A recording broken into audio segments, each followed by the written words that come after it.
Natural light and also artificial light. It's a bit cloudy. Last week I posted an iPhone video basically saying it's not going well.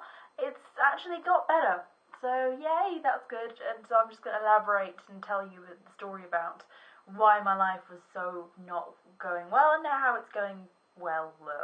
So when I moved to Paris, I initially stayed with my friend and her grandma while I did some flat hunting. I didn't want to stay with them long term, since I had a vision of my life in Paris as being something filled with parties and friends and lovers and just the old crazy Erasmus time that they're so often promised and talked about. Instead, I wound up in a mouldy, dark basement sublet. I did have that one party for my birthday, which was really good fun, but that was pretty much the highlight of my entire existence in that flat. I pretty much just spent all of my time just on Reddit on my own, just not seeing the sunlight for days at a time. Plus, since it was a sublet, the real landlord actually found out, and this caused a huge drama between the sublet guy, landlord guy, and me. It was awkward and stressful, and I just really hated being in the middle of this he said, she said, freaking soap opera. The last straw came when the communal boiler was being fixed, and one of the workmen said to me, "You do know why it's illegal in France to build a flat in a basement in this kind of building?" And I'm like, "No, because the boiler can leak carbon monoxide and kill you."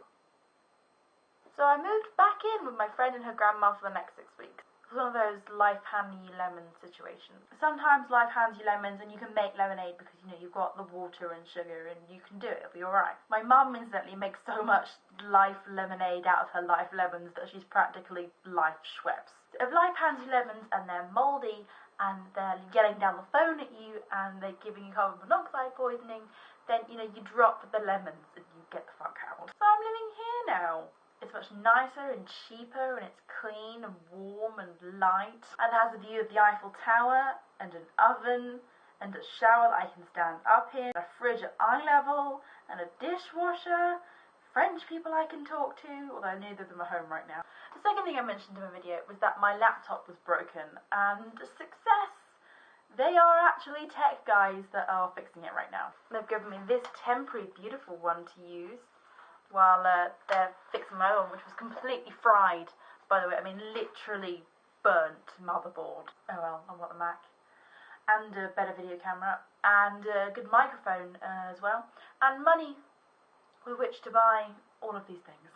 Oh yeah, speaking of money, King's, my uni, has decided recently, in an email, to only give the Erasmus students 53% of the grant that they promised us. Like, okay, I swear the idea behind an Erasmus grant is that they give you the money, and then they say, go off and have the Erasmus experience, do the Erasmus times. Not promise you the money, so then you spend your own money doing the Erasmus good old time, and then you like plan to run out when the grant will come through, and then they just don't give you the money they promised to give you. Like, that doesn't work in the real world. We'll get it eventually, we'll definitely get it eventually, but I think that's going to be in May sometime, when like the academic year is over, because that makes sense. UCL have already got their grants. I was chatting to them the other day, and yeah, just saying, Kings, UCL they've got their grants. One final word before I go about YouTube comments, because I feel I have to, as a fledgling YouTuber, join in this massive anti-Google Plus circle jerk. Thank you, Google Plus, for changing the comment system, because I didn't have any comments beforehand, hardly, and now I'm sure as shit not going to get any comments now, because some of my friends specifically joined YouTube just to support me and subscribe to me, which is so nice of them. And they're not going to get a Google Plus account, they don't care that much, so I'm not going to have any comments now, forever. But if you do comment, thanks, appreciation. And if you don't, you know, text me, because you probably got my number, viewers. So I hope that clears up a bit the mess that was last week's video. The mess that was my life last week. And yeah, hopefully the only way is up.